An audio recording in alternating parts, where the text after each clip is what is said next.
हाँ? चलिए हरिओ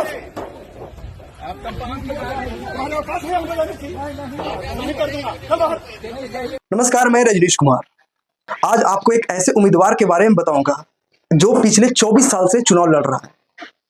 भले वो हार जाता है, गरीब है, लेकिन उसने अभी तक हार नहीं माना। पिछले 24 साल से वो सारे चुनाव लड़ रहा है, चाहे लोकसभा हो या फिर विधानसभा हो। दोस्तों, हम बात कर रहे हैं कौशाम्बी के छेदू चमार जी का, जिन्होंने पिछले 2 मई को नामांकन करने के लिए कौशाम्बी कलेक्ट्रेट ऑफिस पहुंचते हैं अपने वही पुराने अंदाज में। उसके बाद नामांकन करने के बाद वो अपना खुशी जाहिर करते हुए अपना जो नगाड़ा था वो बजाने लगते हैं। सीओ सत्येंद्र तिवारी ने कलेक्ट्रेट ऑफिस से उसे धक्के मारकर बाहर निकाला, कहा कि चल चल, यहाँ ये सब नहीं चलेगा, चलो बाहर निकलो।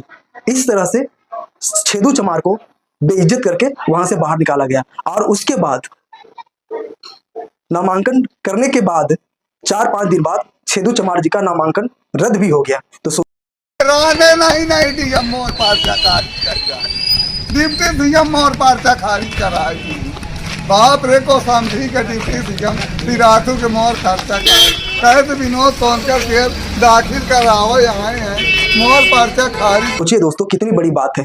देश में लोकतंत्र है और लोकतंत्र में हर किसी को चुनाव लड़ने की आजादी है, चाहे वो किसी भी कास्ट से हो, किसी भी धर्म से हो, सभी चुनाव लड़ सकते हैं। लेकिन यहाँ पर लोकतंत्र की हत्या किया जा रहा है। छेदू चमार जो कि पिछले 24 साल से चुनाव लड़ रहे हैं, क्या उनको नामांकन करने के लिए किसी एक्सपीरियंस का जरूरत है? उनके पास अनुभव है, लेकिन फिर भी उनका नामांकन पर्चा रद्द कर दिया जाता है। चलिए डिटेल्स में आपको बताते हैं छेदू चमार के बारे में, किस तरह से उनका जीवन में राजनीतिक कैरियर की शुरुआत हुई। सिरथू तहसील के तौबापुर शमशमाबाद निवासी छेदू चमार घर घर बर्तन बेचकर अपना गुजारा करते हैं। वर्ष 2000 में शमशमाबाद क्षेत्र से पंचायत चुनाव लड़े, अपने चाचा धर्मराज को 195 मतों से हरा दिया और क्षेत्र पंचायत सदस्य का बीडीसी बन गए थे। पिछले 24 वर्षों से राजनीतिक सफर में वह अब तक क्षेत्र व ग्राम पंचायत के अलावा लोकसभा और विधानसभा के 2-2 चुनाव और जिला पंचायत के 3 चुनाव लड़ चुके हैं। वर्ष 2012 के विधानसभा चुनाव से सिराथू सीट से निर्दलीय प्रत्याशी के तौर पर मैदान में उतरे छेदू को 3756 वोट मिले थे, जबकि 2017 के विधानसभा चुनाव में उन्हें 1147 वोट प्राप्त हुए थे। इसी तरह वर्ष 14 के लोकसभा चुनाव में कौशाम्बी सुरक्षित सीट से चुनाव लड़ा था, जिसमें उन्होंने 3340 वोट प्राप्त किया था, जबकि 2019 के लोकसभा चुनाव में 3566 वोट प्राप्त किए थे। तो ये है छेदू चमार का राजनीतिक कैरियर। छेदू का कहना है कि चुनाव लड़ना उनका जुनून है, इसके लिए वह अपनी तमाम जरूरतों में कटौती करते हैं। मांस मछली गुटखा खैनी बीड़ी सिगरेट का सेवन नहीं करते हैं। वो अपने दिन गुजारा करके सूखी रोटी खा करके अपना कुछ पैसा बचाते हैं, ताकि आने वाले चुनाव में हम पर्चा दाखिल कर चुनाव लड़ सके। छेदू अपने क्षेत्र में प्रचार करने का भी एक नया तरीका अपनाया है। बर्तन बेचने वाले साइकिल पर घूम घूमकर नगाड़ियां बजाते हैं और लोगों को एकत्रित करते हैं और लोगों को अट्रैक्ट करके अपना चुनाव प्रचार करते हैं। उनके हाथ में एक बैनर होता है जिस पर अपील लिखी रहती है कि उन्हें हर घर से बस 1 वोट दिया जाए। वह आश्वस्त है कि वे 1 वोट मिल गया तो वो चुनाव जीत जाएंगे। उनका कहना है कभी तो लोगों का दिल पसीजेगा और वो लोग मुझे वोट देंगे और मैं चुनाव जीतूंगा। कौशाम्बी संसदीय सीट से बृहस्पतिवार को नामांकन पर्चा दाखिल करने पहुंचे निर्दलीय प्रत्याशी छेदू चमार, जिनको सीओ सत्येंद्र तिवारी का गुस्सा का सामना करना पड़ा। लौटते समय उन्होंने नगाड़ियां बजाना शुरू की तो सीओ ने परिसर से बाहर कर दिया। ये मामला सोशल मीडिया पे जोर शोर से वायरल हो रहा है और सीओ सत्येंद्र तिवारी को बर्खास्त करने की मांग भी उठी है कि इस तरह से किसी भी उम्मीदवार को बाहर नहीं निकाला जा सकता है। अगर यही उम्मीदवार कोई बड़े जात का होता या फिर कोई एक बार विधायक बना हुआ होता तो क्या वो सीओ सत्येंद्र तिवारी उस उम्मीदवार को बाहर निकालता?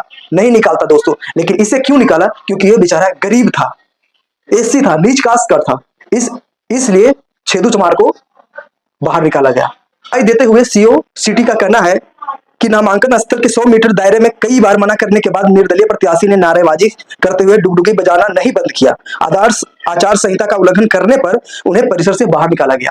तो क्या आचार संहिता सिर्फ इस गरीब के लिए लागू होता है? बाकी जो बड़े बड़े विधायक है, नेता है, मंत्री है, उनके लिए आदर्श आचार संहिता लागू नहीं होता है? अभी रोड शो मोदी जी कर रहे थे, उस टाइम कितना आदर्श आचार संहिता का लागू किया जा रहा था? क्या उसमें आचार संहिता उल्लंघन नहीं हो रहा था? सड़के पर पोस्टर लगाया जा रहा था, बैनर लगाया जा रहा था, क्या ये आचार संहिता का उल्लंघन नहीं है? इसमें आपने क्यों नहीं रोका? क्योंकि वो मंत्री थे, वो मोदी जी थे, इसलिए आपने नहीं रोका।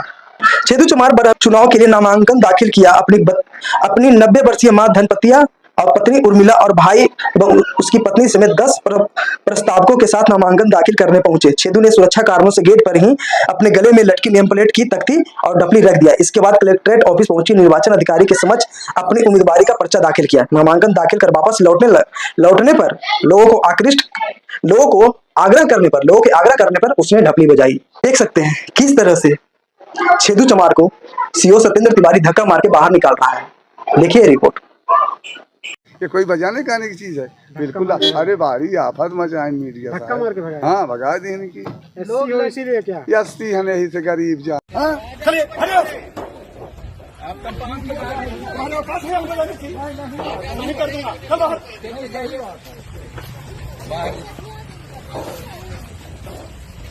चले सूता बाहर, कंपाउंड के बाहर जाइए, कंपाउंड के बाहर बाजा बजाएंगे।